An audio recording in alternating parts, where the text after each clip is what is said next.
people live in a world of their own making. Frankly, that seems to be the problem. Welcome to Angry Planet.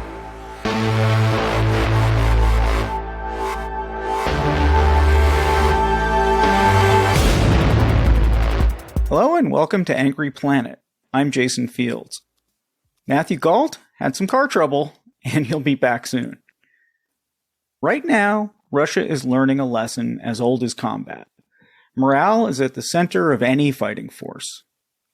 How does it change things, though, when you can pick up your cell phone and call your mom to share your experiences, or even complain about your commanders? How do you build a band of brothers when home is just a phone call away?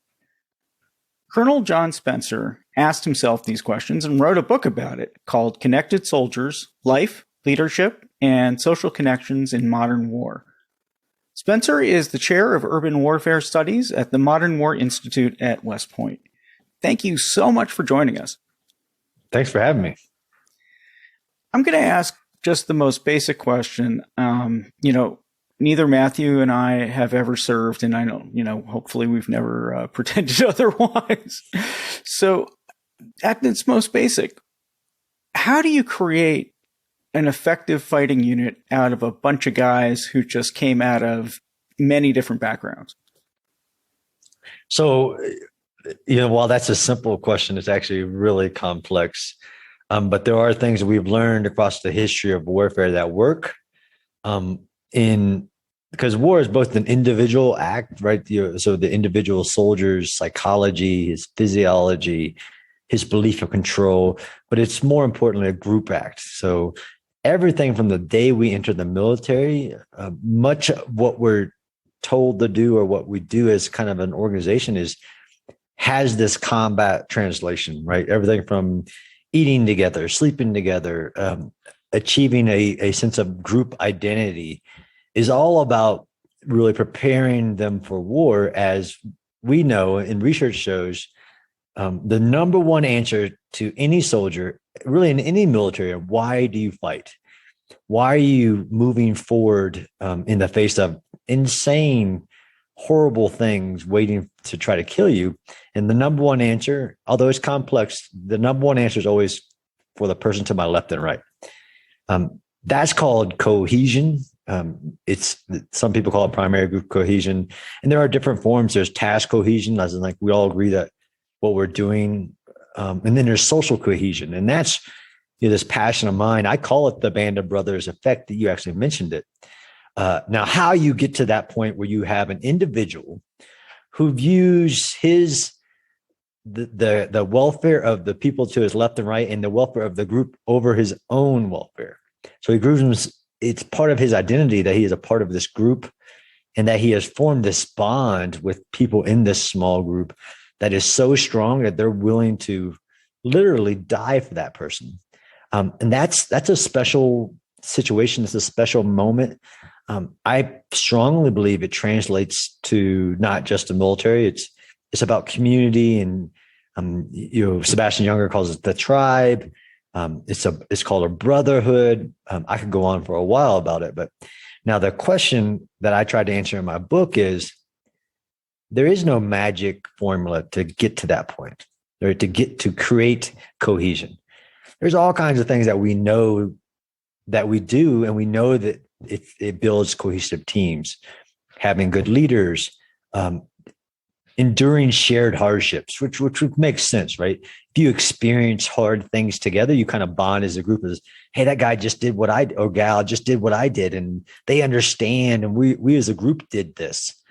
Actually, the research also shows that, which then translates to the book, is that the other way that bonds are formed between groups of men and women is just mindless hours spent together. Because war is as there's a quote in the book about war being, just insane amounts of boredom punctuated by extreme fear and violence. So you'll spend a lot of time together as groups, and that's where actually the bonding, as in, I know that person, I know about his family, I know about what he cares about. We laugh together, we sing together. So there's these two aspects: shared hardships, which is almost a edged sword, right? If it's too hardship, it can actually, cause trauma and things like that. But if you get through the hardship together, but then there's this mindless hours together. And that's very human, actually. So what if you don't like the person sitting next to you? I mean, because in any group, there's at least the possibility that there's someone you're not going to like. And oh yeah. So how do you bring people who can't stand each other together if they have to function as a unit? Right. So one, sometimes that stuff. Well, some people are just buttholes, and they're like any organization. The Army has them, the military has them, and like there is a part of groupness, right? So that person, despite his personality quirks or even sometimes their beliefs, again, this is about cohesion. So this is about a group. It works better if they love each other. But sometimes you will have members of the group that you just I don't like that guy, or I don't like those two guys. But they usually, what I've experienced, so that may happen, and that's also human. But what actually happens is that it doesn't override the group function, right? Because even the person that you might not like each other, you depend on each other. And that's part of this cohesion.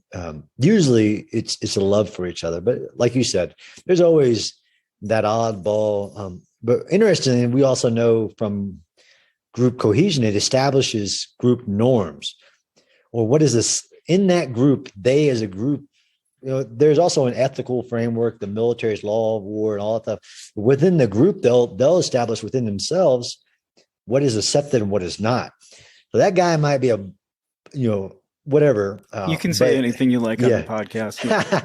He may be a butthole, but he also will adhere to the norms of the group on how we treat each other, how we treat others, how we treat prisoners of war, things like that. And if not, again, research shows that if they don't, then they get outcast. And there's some really good research, like even like the British Wellington's campaign, where it was you ate together at night. And if you did something on the battlefield that was not a part of the group norms, as in you showed cowardice, you didn't fight back, you threw your buddy under a bus, as we say, you wouldn't be allowed to eat with that group. And the group collects their own food. So there is also checks and balances for those guys that are, they don't really fit in the group, but you'd be surprised even when within this group function, when there's aspects of there's an outlier and the group norms kind of bring it together, as in we're going to fight together and I have to rely on you. And there's this brotherhood, even if I don't like you sometimes. Well, you bring up just one of the most important points that is going on right now in the news, and may just simply be one of the most important points, period. When you have shared norms in, let's say, a situation like the Russian invasion of Ukraine, those norms, I guess, they can be a negative thing as well, right? If it comes to mistreating prisoners of war or civilians. How does something like that get established? How do you come to a group norm that's, going to lead to atrocities?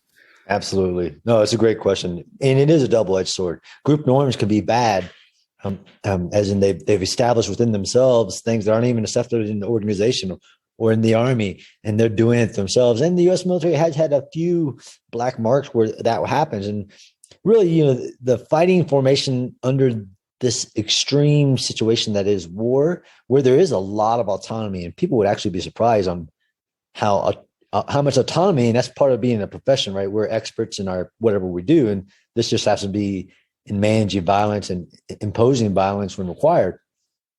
But as a profession, we're given the autonomy to do that within what we call these ethical frameworks of what we will and won't do. And we start on day one on ensuring that's ingrained in the values and whether it's a card you carry in your pocket or actually the morals inside of you. And I even have in the book a couple of times where we had individuals in the group who were, one, he took a knee and shot a non-combatant. And some people may think, well, the group would rally behind that person because, again, they love him. No, the group actually were the first to say what you just did was wrong, and we're going to ensure you seek justice, because justice is another part of how you control this aspect. What you're talking about is complex, but it involves leaders that, right, lower level leaders. Again, what the Russians don't have, right? These career enlisted soldiers. You can say non-commissioned officers or sergeants. Russians don't have them. They have a different system of where it's officer based, and they have some warrant officers, and they have contracted soldiers and conscripted soldiers. But they lack these first line supervisors at the point of where this is going to happen, right? These what we call moral ethical dilemmas.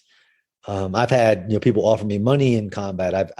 I've seen soldiers do the wrong thing, and then that's when the group, backed by a strong ethical framework that's taken years to impose, enforced by junior leaders who are among the group, right? Who are using what we call reverent power rather than legitimate power, not telling people to do. People are following them because they're respected for their expertise. That all adds up to preventing, under the extremes of combat, bad things from happening. Of course, you can point in history where it's happened, but what we've seen in Russia is, to me, it's not a rogue unit where maybe a group norm was established between a rogue unit to go do some bad things. The scale that we've seen in places like Bucha and Irpin and other places, it's a massive scale. And from my experience, that would have to be, if not ordered, but at least condoned by the lower leaders who are there, battalion commanders, company commanders, who know it's happening, aren't stopping it immediately. So one of the biggest kind of atrocities that's happened in the U.S. military that we use in the schoolhouse today, and it stood, is the My Lai massacre in Vietnam, where a unit went down and did terrible things. But even in that moment, you had individual soldiers and leaders saying, stop, this is not right. And there's a famous one where a helicopter pilot brings his helicopter down in between machine gun fire, where the soldiers were trying to shoot civilians in the back. He brings his helicopter down right in front of the machine gun fire. That's what our profession is about doing the right thing in the absence of orders and stopping bad things when they happen.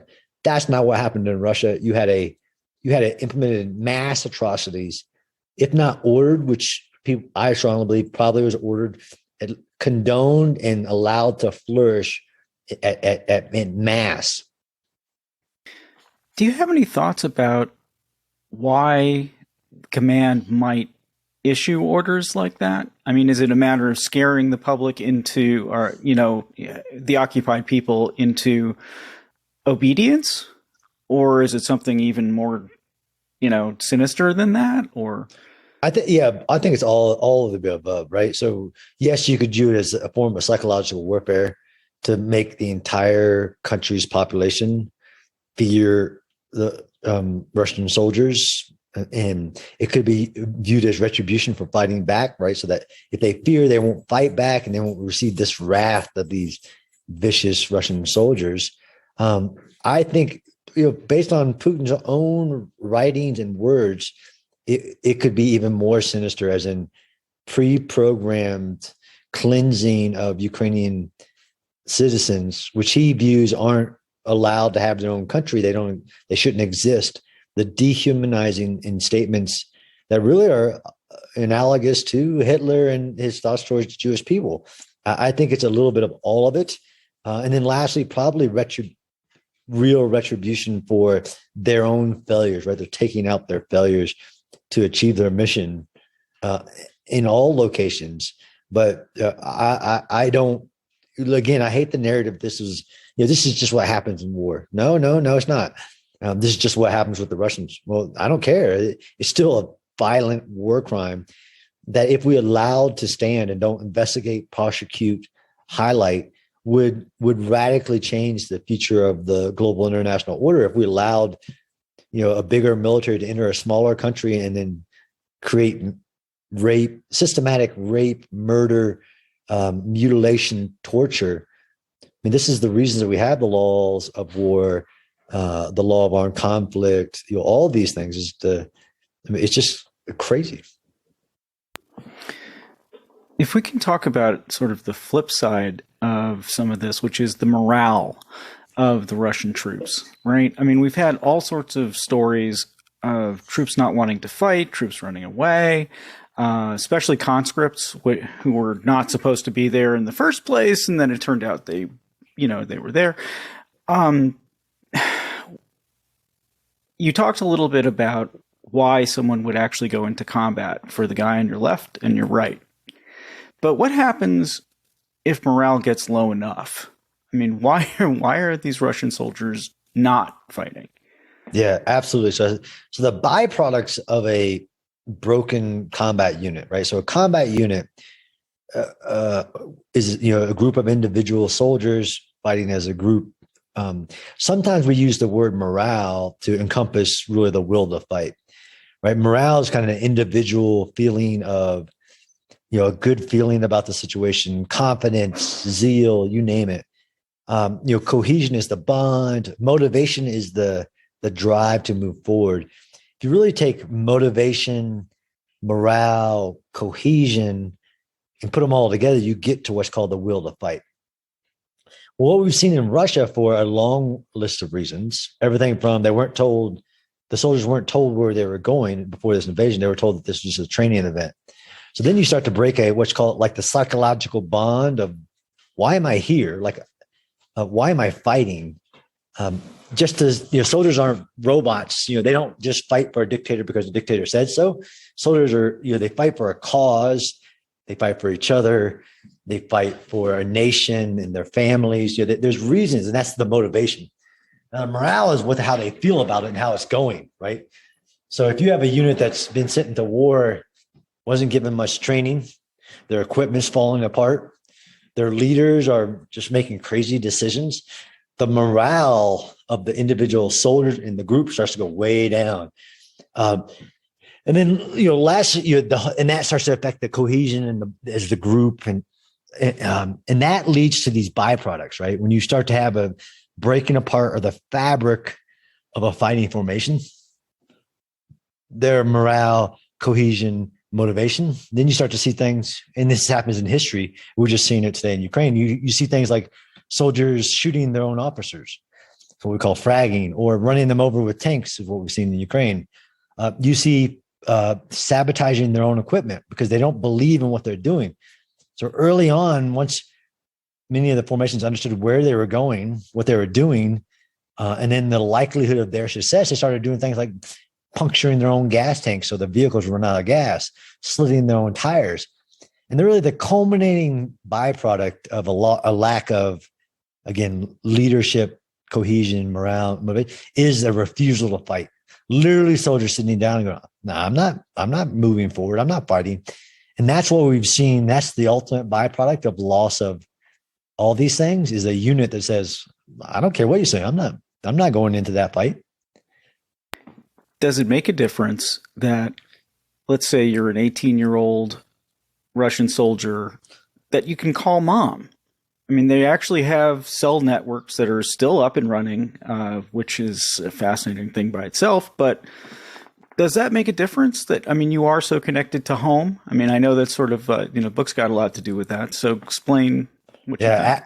Absolutely. I think it makes a difference. One, the idea of sending soldiers off to war, even if it's one country next to you, and then you'll hear from them when the war's over, is gone. It's not the world we live in. Even if you were to take all the soldiers' cell phones, they'll find a way. And that's what we've seen in Russia, right? We've seen soldiers calling on open cell networks, which is actually very dangerous. It'll get you killed as a soldier because you can target that now and it's an artillery strike. But we as humans yearn for our social support networks, right? We have the groups that we're fighting with, but we also have a complex networks of loved ones at home, moms, wives, kids that we want to talk. That's human.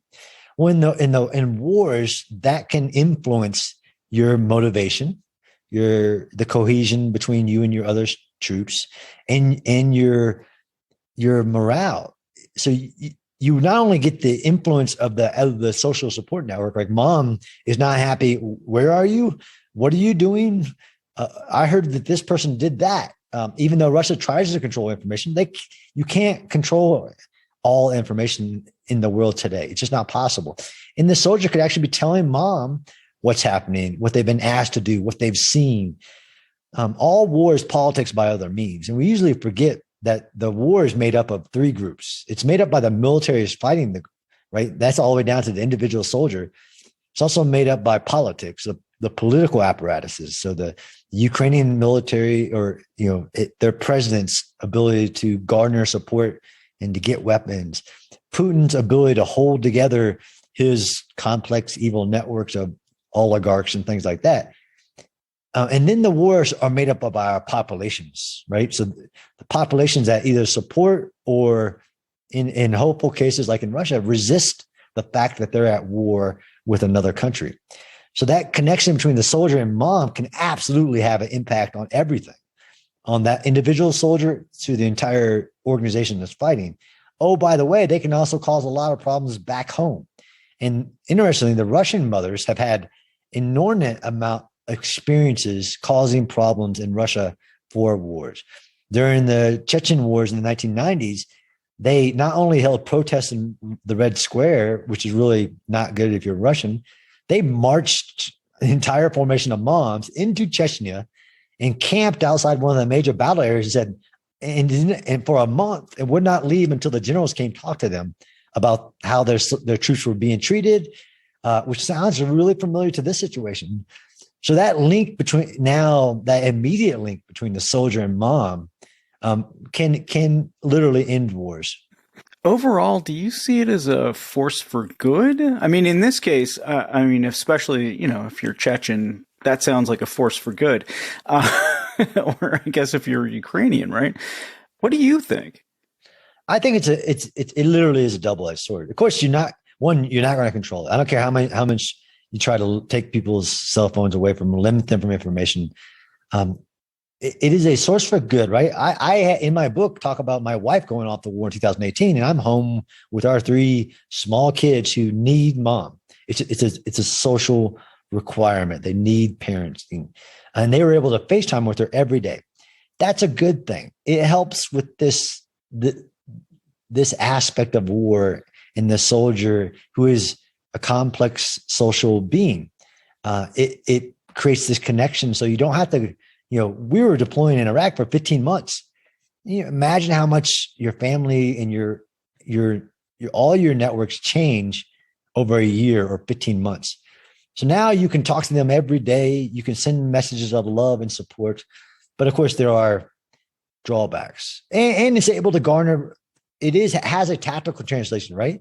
So when the president sends out a message like a la Winston Churchill or Eisenhower, and it can literally within seconds hit thousands and thousands of troops, like, I am with you, keep fighting. Or the Snake Island, response to the Russian warships, go F yourself. That's more powerful than bullets. And the ability to get that to the soldiers immediately is a new powerful tool. Now, the kind of the negatives, of course, are now the soldier who's at war has to deal with the problems at home. There's always problems at home, right? Emily, so-and-so did this, this is what happened at school. I actually tried to control that from my wife, who wanted none of that. She wanted to know every problem, no matter how bad, no matter what it was, immediately, which translates to combat fighting capability. If the soldier has a foot both in home and at war, that means that things have changed, and that could have a negative impact. And I experienced this in war where somebody gets a message that their pregnant girlfriend is overdosing on drugs. That took that soldier out of the fight. It's a reality of the new world. To break off to your other area of expertise, in Ukraine, there's actually been an enormous amount of urban fighting. I mean, because the Russians are trying to take over substantial cities. And they've been bombing the crap out of them, to say mildly. I'm going to give you a question that, it's sort of like a flip side. If you were in charge of taking the Azovstal steel plant, which held out for months with soldiers and has tunnels underneath it. And I mean, that's a tough assault, right? How would you go about it? Well, it's near impossible assault. So the Azov steel factory was interestingly, I wasn't an expert before this region, before this started. I'm not an expert now. Interesting to find out that, right, so the city of Mariupol, city of 500,000, will go down as one of the biggest urban battles of modern history. I mean, 3,000 Ukrainian fighters held off upwards of 20,000 Russian soldiers in an urban terrain. Well, that's amazing in and of itself.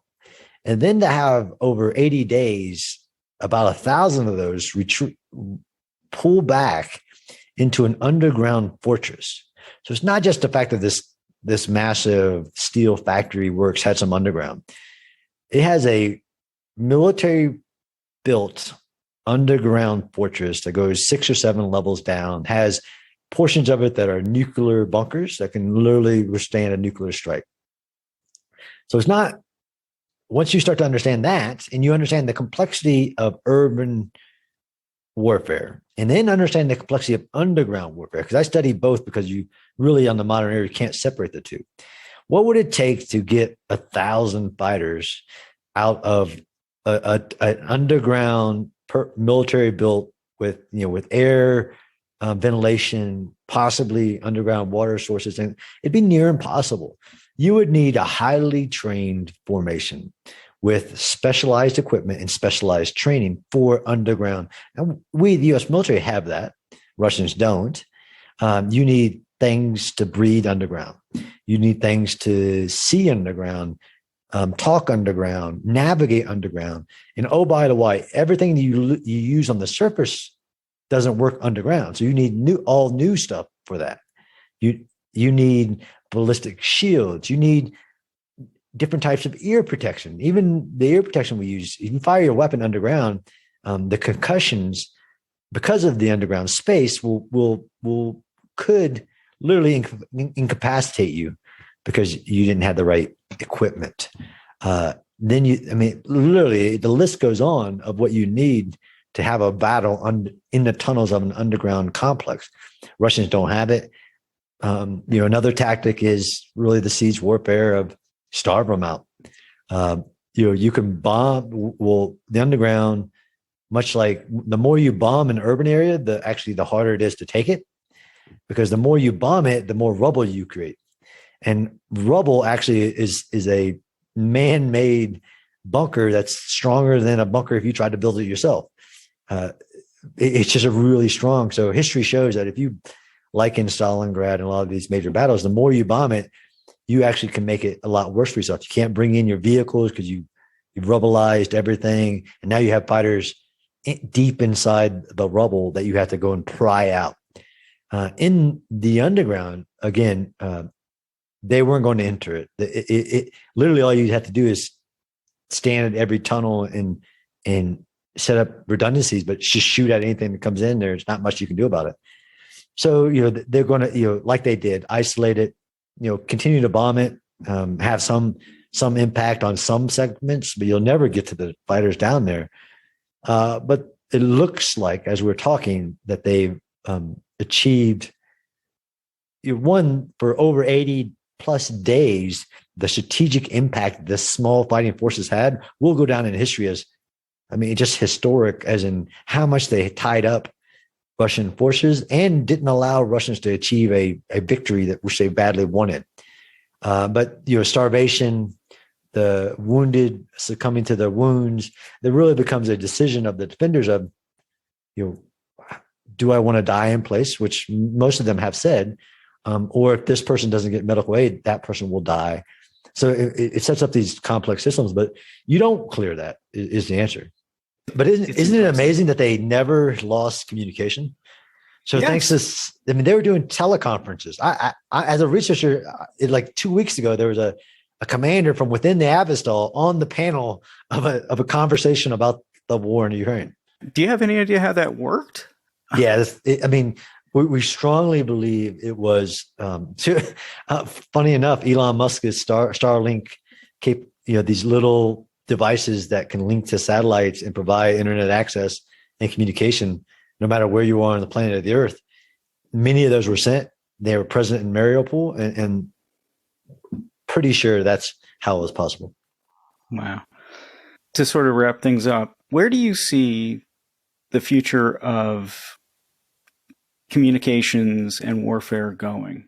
Are we developing towards something, or is this just we're dealing with a new reality and that's what it's going to be?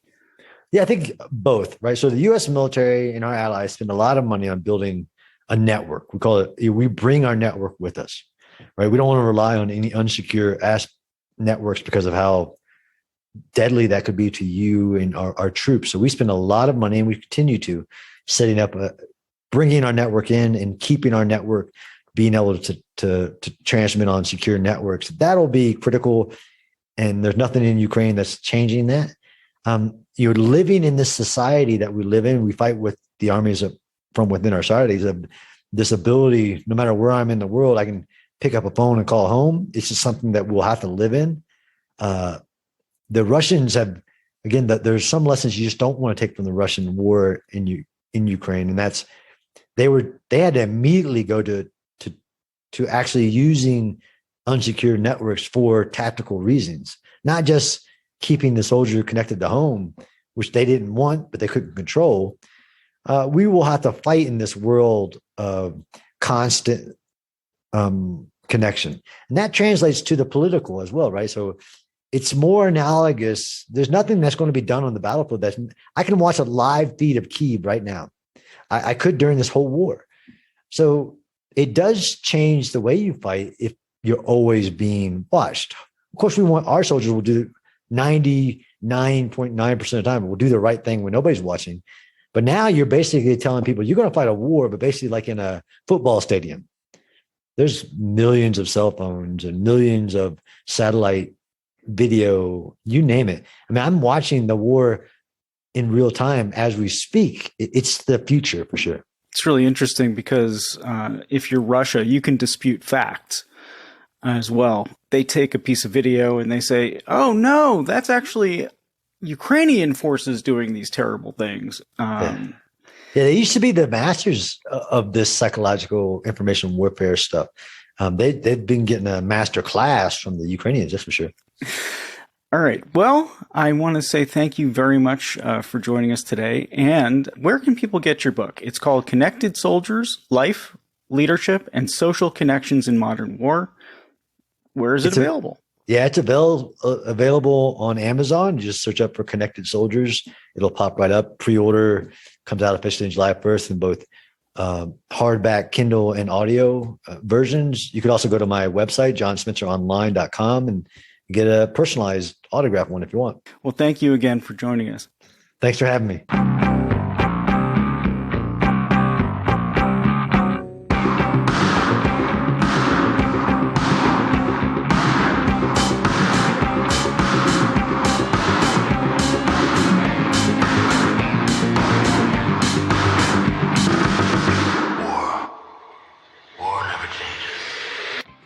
Test. That's all for this week, Angry Planet listeners. As always, Angry Planet is me, Matthew Galt, Jason Fields, and Kevin Odell. It was created by myself and Jason Fields. If you really like us, please contribute to our Substack. We're $9 a month. Get you access to bonus content and commercial-free episodes of the mainline cast. Got some exciting stuff coming up for you in the coming weeks. Another conversation with Aaron, I think is somebody that everyone loves. About some more Russia stuff. I think we may get Danny Gold back too. Good Lord, he's been publishing some incredible pieces. Some really harrowing reporting coming out of Ukraine from him. Gonna get him back. We will be back next week with another conversation about conflict on an angry planet. Stay safe until then.